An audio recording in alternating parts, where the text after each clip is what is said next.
I want to ask you a question today.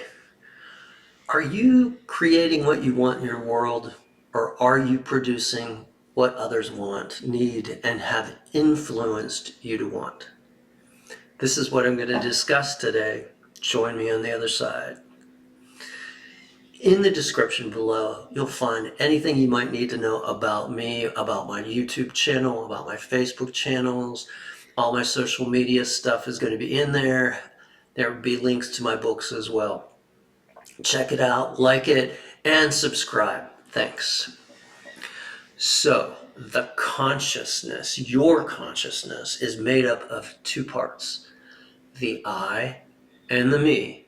Just like in grammar, subject and the object of the being I call Bo.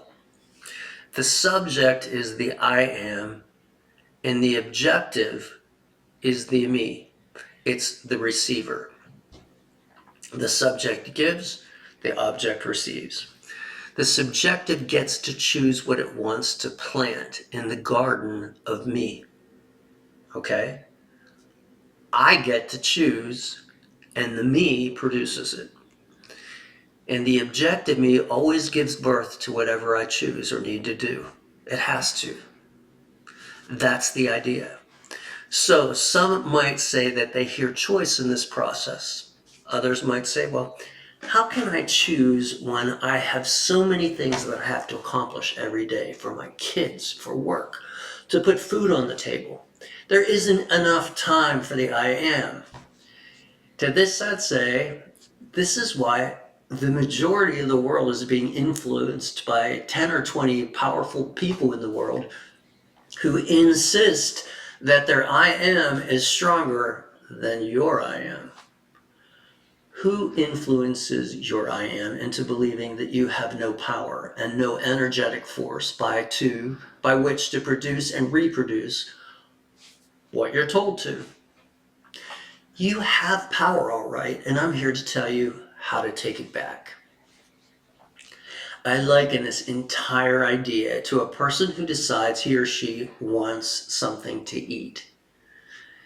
This person, the creator, wants a salad, a vibrant salad. So they go to the seed store in the sky and buy lettuce seed, cucumber seed, radish seed, tomato seed, onion bulbs, and carrot seed.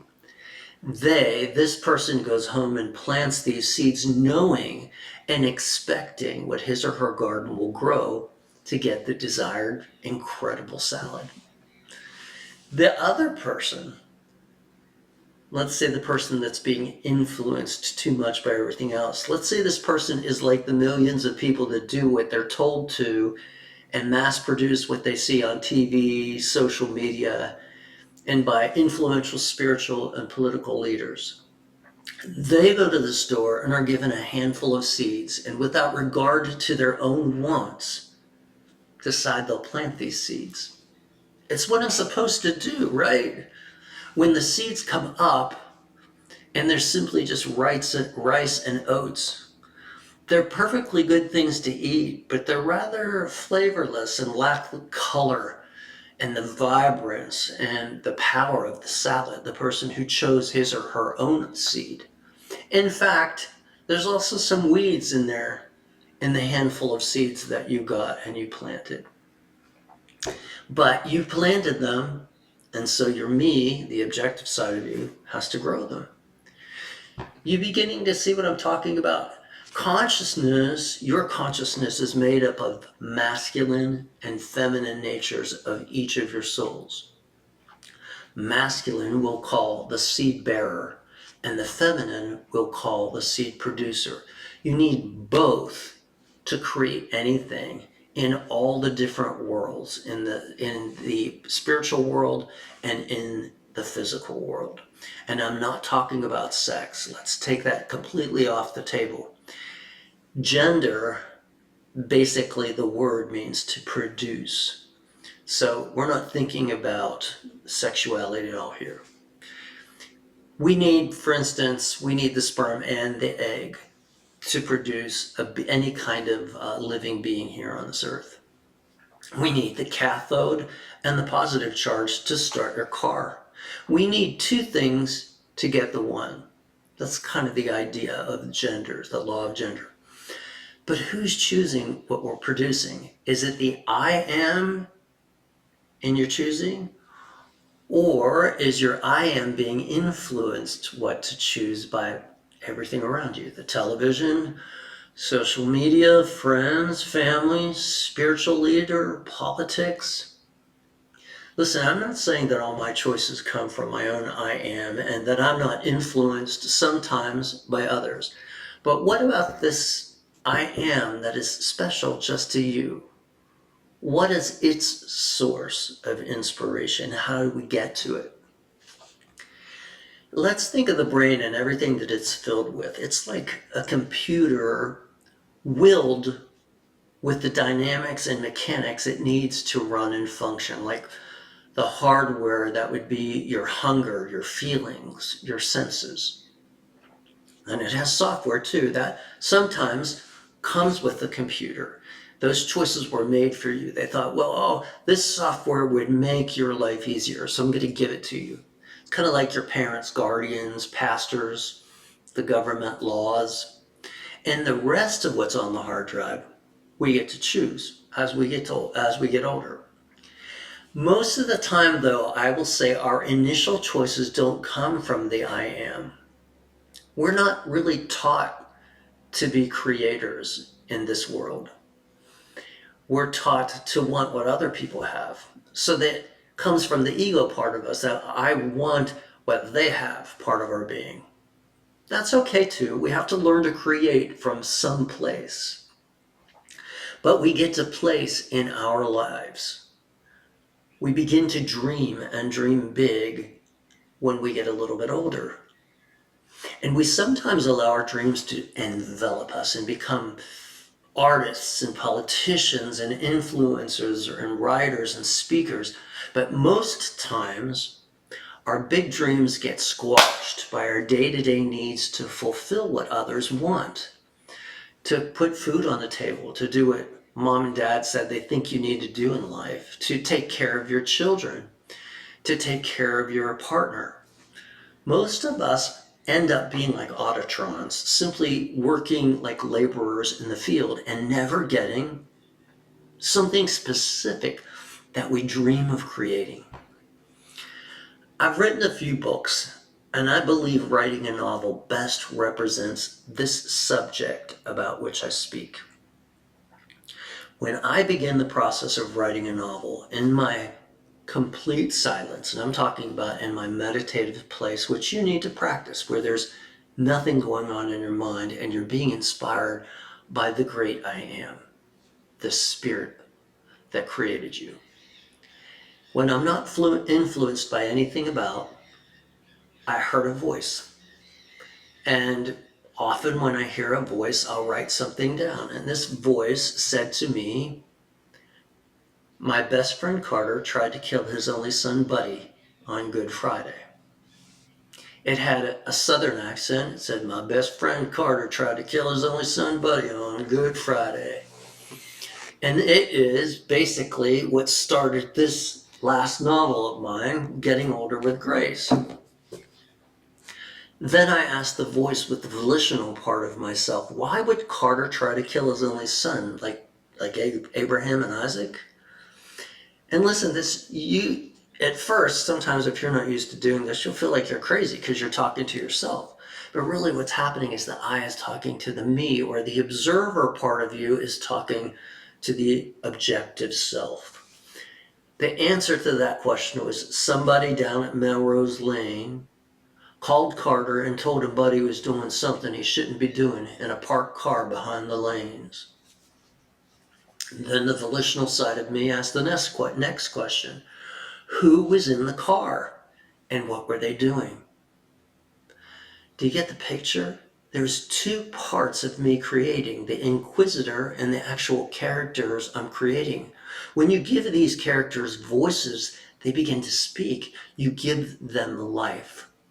That's how you start with making a dream into something, someone. The character is not just me anymore. The character is something that is expressing through me into the world. When you give these characters situations, they begin to act almost on their own volition.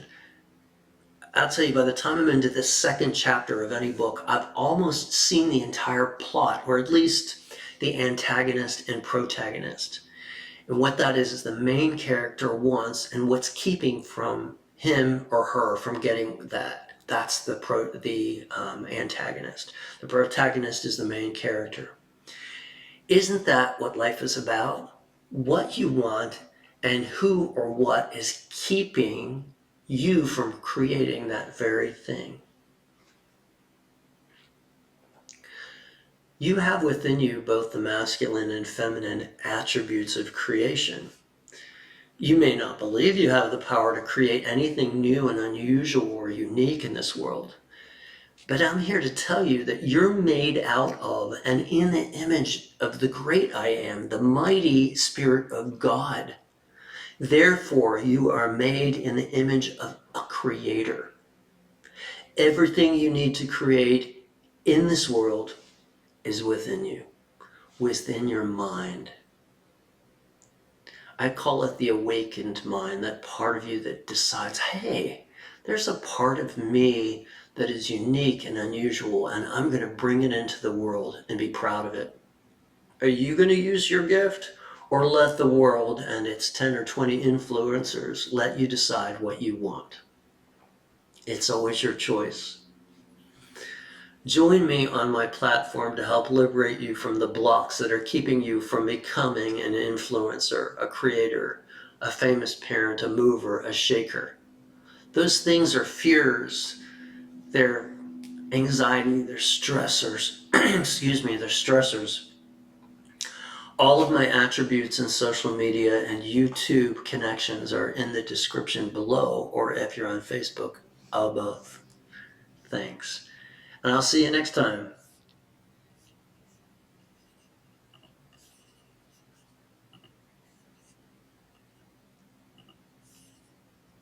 Sebastian, the author of Zeroing Out, The Secret Journey to the Meditative Mind. Life can get really busy taking care of my home, 2 careers, and my family when your mind can't seem to get quiet to rest. That's when you need to use zeroing out. I never thought I could quiet my mind in only 3 minutes. Zeroing out works.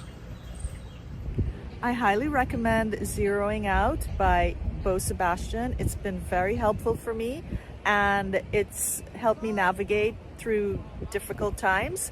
It's just a great book. Everyone should get it.